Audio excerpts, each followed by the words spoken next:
पौराणिक कथा के अनुसार एक बार मां लक्ष्मी ने शनिदेव से सवाल पूछा कि वह अपने प्रभाव से लोगों को धनवान बनाती हैं, लेकिन वह उनसे धन ही छीन लेते हैं। आखिर इसके पीछे क्या वजह है? क्यों वह लोगों को राजा से रंक बना देते हैं? इस पर शनिदेव ने कहा कि इसमें उनका कोई दोष नहीं है। यह तो व्यक्ति के कर्म हैं, जिसका उसे भुगतान करना पड़ता है।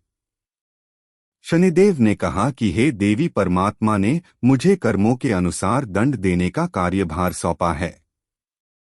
जातक जब भी जानबूझकर दूसरों पर अत्याचार करते हैं या फिर गलत कार्य करने वालों को आश्रय देते हैं, तो ऐसी परिस्थिति में मैं उन्हें गंभीर से गंभीर दंड देता हूं, ताकि वह अपने कर्मों का पश्चाताप कर सकें। लेकिन कई बार लोग इस पर नहीं सुधरते। वह बार बार गलत कार्यों को दोहराते रहते हैं। तब मैं उन्हें निर्धन बना देता हूं और गंभीर बीमारी से पीड़ित कर देता हूं। शनिदेव की बातों को सुनकर माता लक्ष्मी को सहसा विश्वास नहीं हुआ।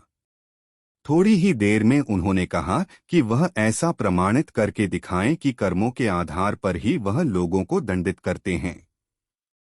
तब देवी लक्ष्मी ने एक निर्धन व्यक्ति को धनवान और पुत्रवान बना दिया। दूसरे ही पल जैसे ही शनिदेव ने उन पर दृष्टि डाली, वह फिर से भीख मांगने की स्थिति में पहुंच गया। शनिदेव ने विस्तार से बताया कर्म का रहस्य। मां लक्ष्मी ने उसकी ऐसी हालत देखी तो शनिदेव से कहा कि वह इसके पीछे का रहस्य बताएं। आखिर क्या वजह है जो वह फिर से निर्धन हो गया? इस पर शनिदेव ने बताया कि माता, इस व्यक्ति ने पूर्व जन्म में पूरा गांव उजाड़ दिया था। जरूरतमंद लोगों को इसने तमाम यातनाएं और प्रताड़नाएं दी।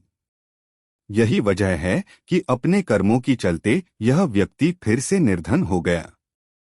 शनिदेव ने माता लक्ष्मी से कहा कि यह आपकी कृपा से सुखी तो हो गया, लेकिन पूर्व जन्मों के बुरे कर्मों के चलते इसकी स्थिति पहले जैसी ही हो गई।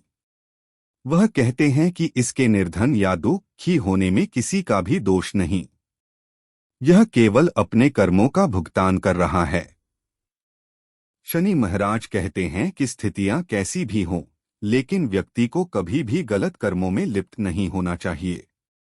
सदैव सही मार्ग पर चलना चाहिए और अच्छे कर्म ही करने चाहिए।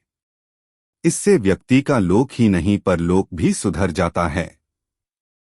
इस पर माता लक्ष्मी ने कहा कि शनि देव धन्य हैं आप और आपकी कर्म विज्ञान की प्रधानता। सदैव सही मार्ग पर चलना चाहिए और अच्छे कर्म ही करने चाहिए। इससे व्यक्ति का लोक ही नहीं परलोक भी सुधर जाता है। इस पर माता लक्ष्मी ने कहा कि शनि देव धन्य हैं आप और आपकी कर्म विज्ञान की प्रधानता।